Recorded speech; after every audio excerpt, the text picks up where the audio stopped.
A question I'm asked all the time is, how do I stop my energy being drained? Do you think this is a problem for you as well? If it is, please write yes in the comment box, because this is something I find again and again and again when I have people coming in the door. One of the things is they're like, my energy is constantly being drained and I struggle to keep my levels high enough no matter what I do. I'm working out, I'm making good choices, I'm doing this, and I can't make it happen. So today, we're going to talk about what energy drainers are and how to prevent it. Please subscribe to the video. Please subscribe to our channel so that you can actually get notifications when we put up more videos like this. Energy drains. Right. Low level energy can be caused by internal stuff and external stuff, both of which can have a completely negative impact on your energy and can leave us feeling demotivated and frustrated. So often it comes about because something happens and we just don't know how to handle the situation, or we're afraid of it, or we're just not kind of aware how certain things are going to actually drain our energy before we go into them. So we end up doing the same things again and again. So the first step that we need to do is to become aware of what our energy drains are that just don't allow us to live our life to the fullest. Here are some of the most common drains. Now, while I'm talking, if you know which your drains are, please put them in the comment down below, because it will help you keep track of actually what your energy drains are. So one of the first most common energy drain is multitasking. I know we're meant to be able to multitask. I know we're so busy we can't cope, but in fact, jumping from one job to another without focusing on any totally wastes our time and energy. The simplest thing to do is to actually, and we don't get as much done as we think we're getting done, but we end up at the end of the day just frazzled and exhausted. So the way to manage this is focus all your attention on one thing, and once you've finished it, do the next thing. And it does come about, because life is like that you can't finish all of it. But what you can do is focus on it while you're doing it, and have a list of the thing, and then do the next one, and you can come back to that if you need to. But start always with the most important thing, not the most urgent thing, because the difference between importance and urgency is massive. Importance tends to be what you need to do. Urgent tends to be what somebody else is making you do. It's a really important distinction to remember. And you should organize your entire calendar kind of based on that.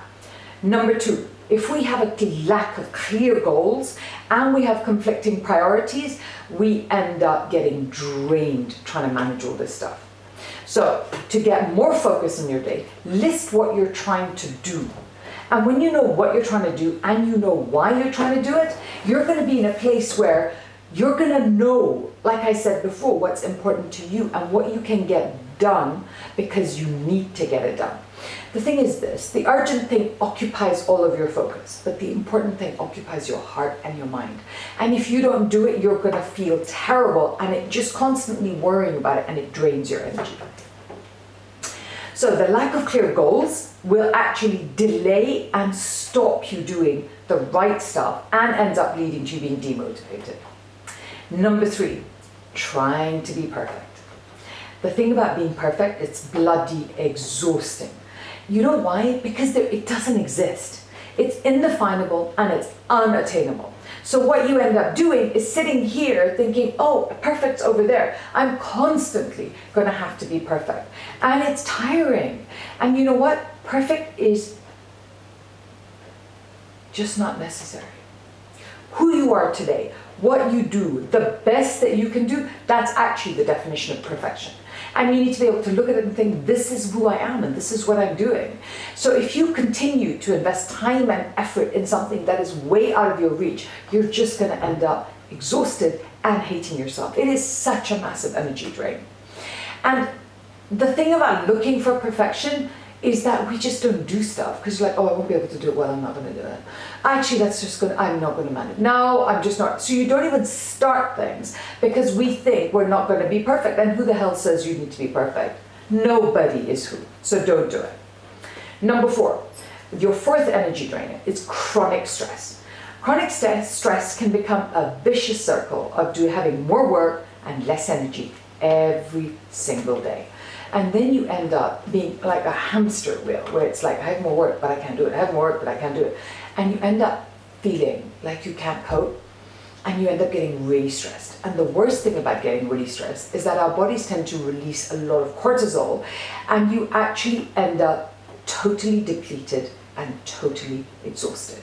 The fifth energy drain, and this is a biggie, is to not forgive or forget. When you go around full of anger and resentment and bitterness, it's like a poison that's hurting you. I mean, you look at all these people that you're angry with. Is it affecting them in any way? No, it's something you're carrying inside you all the time. It's like poison inside your system. Forgiving means that you can let go of that anger and you can move on. It doesn't mean that you're going to forget that person did it and you're going to let them do it again. No. It means you care about yourself. It means you leave what you're carrying and dump it and move on as a happier person. Anger is like rust on metal. It's corrosive and it eats up inside of you and it makes you sick. And it takes so much energy. You're always thinking, oh yeah, I'm angry. Oh yeah, you did that. You're having to remind yourself about being angry all the time. To keep that anger alive, dump it. Really dump it. All that spare energy will make you feel free and liberated. Now, which one of all of these was the one that spoke to you the most? Please put that in the comment, because then what I can do is do you a video on that one and we can expand on how to work with it. I hope this was really helpful. Please share it with somebody else who's really, really struggling with their energy, and they can work out which one it is that actually makes a difference to them. I hope this was helpful, and thank you so much for watching.